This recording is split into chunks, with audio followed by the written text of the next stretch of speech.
ഇഡിയെ നാട് കടത്തിയ കേരളത്തിന് വൻ കയ്യടി, പാൻ ഇന്ത്യൻ കയ്യടി എന്നൊക്കെ പറഞ്ഞുകൊണ്ട് ഞാൻ ഒരു പോസ്റ്റ് കാണാനിടയുണ്ട്. ആ പോസ്റ്റിൽ എടുത്തു പറയുന്നൊരു കാര്യമുണ്ട്.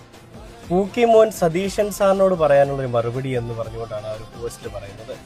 മഴക്കാലത്ത് മണ്ണിര കൊഴുത്തു എന്ന് കരുതി മൂർഖൻ പാമ്പിന്റെ വീട്ടിൽ ചെന്ന് പെണ്ണ് ചോദിച്ചു പോകരുതേ. ഇതിലും വലിയ പെരുന്നാളും വെള്ളിയാഴ്ചയും ഒരുമിച്ച് വന്നിട്ടും ബാപ്പ പള്ളിയിൽ പോയിട്ടില്ല എന്ന് പറഞ്ഞുകൊണ്ടാണ് പോസ്റ്റ് വന്നിരിക്കുന്നത്.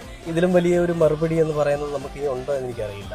ഇരട്ടച്ചങ്ങൻ എന്ന് പറയുന്ന മുഖ്യമന്ത്രി പണ്ട് അധികാരത്തിൽ ഇരിക്കുന്ന സമയത്തും ഇന്ന് പ്രതിപക്ഷ നേതാവായിട്ടിരിക്കുന്ന സമയത്തും അദ്ദേഹം പറഞ്ഞിട്ടുള്ള ഒരൊറ്റ കാര്യമേ ഉള്ളൂ. അതെന്താണെന്നല്ലേ ആ ഒരു മറുപടി ഞാൻ നിങ്ങളെ കാണിച്ചു തരാം. സതീശനല്ല പിണറായി വിജയൻ, അത് മനസ്സിലായിക്കൊള്ളണം. സതീശൻ എന്ന് പറയുന്നത് കാപട്യത്തിന്റെ മൂർത്തീകരണമാണ്. ആ കാപട്യത്തിന്റെ മൂർത്തീകരണമല്ല ഞാൻ ഈ നാടിന്റെ മുന്നിൽ എപ്പോഴും നിന്നിട്ടുണ്ട്. എല്ലാ ഘട്ടത്തിലും കാര്യങ്ങൾ പറഞ്ഞിട്ടുണ്ട്. അത് ആ രീതിയിൽ തന്നെ പോവുകയും ചെയ്യും. ഈ കൈകൾ ശുദ്ധമാണ് പറയുന്നത് ശുദ്ധമായതുകൊണ്ടാണ്, വെറുതെ പറയുന്നല്ല. ആരുടെയും മുന്നിൽ തലയുയർത്തി പിടിച്ചു പറയാൻ പറ്റും. അത് പറയാനുള്ള കരുത്ത് ഈ നെഞ്ചിനുണ്ട്. അത് മനസ്സിലാക്കണം.